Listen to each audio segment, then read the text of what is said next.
Ed Mylett, huge fan. Good to see you, sir. Good to see you. I'm a huge fan of the podcast. Thank you. Who was the guest on the podcast that really inspired you that, honestly, you felt like the interview could keep going, that you had to end, but you didn't want it to end? Probably that would be Matthew McConaughey. Yeah. We had a great dialogue. He blew me away, man. Yeah. You know, obviously he's a successful actor, but his knowledge of the mind and personal development and life, he's really, really good. And it kind of was probably when it caught me off guard, right? If I was going to talk to an actor and I'm talking to this really brilliant man. Yeah. And so I'd say that one I thought of for a long time after, and I didn't want it to end. Really? Yeah. What is your morning routine? What do you do when you first wake up? What normal time do you wake up? What do you do? I get up at 6 now, a little bit later. Pretty regimented. It's changed over the years, but right now, first thing I do, I get up, I pray. I do a prayer. Then I immediately, I have 2 bottles of water. I drink them both. Just hydrate right away. Do you put anything in the water? Electrolytes, No, salt, or I anything? don't. Nah, I do that later in the day, but Okay. I don't in the morning. Pour the 2 bottles, and then I go down and I work out. I do about a 40-minute workout.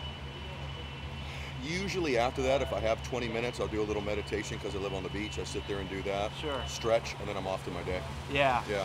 What about as you get older, training, fitness-wise?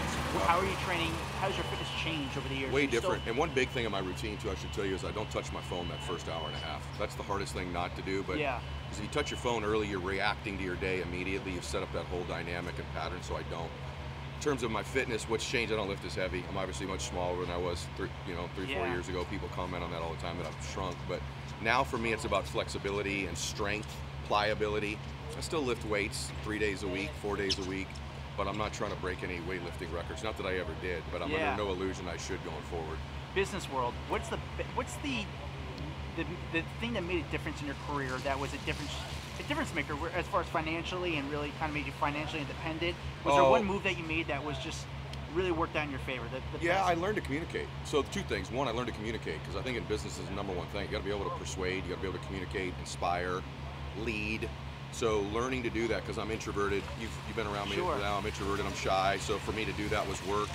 And then just on my overall identity. The most powerful force in the world is your identity, what you really believe you're worth. You're never long-term in anything going to exceed what you think you're worth. It's like a thermostat setting on your life. So if you're at 75 degrees and life starts getting 90, 95, you'll turn the AC down. Yeah. You'll turn it on, man. You'll cool your life back down. So it was working on me, my identity, my belief in myself, and Yeah. still do that. Still have to do it. Now that you're older, what's one thing that you wish you knew when you were younger that you know now?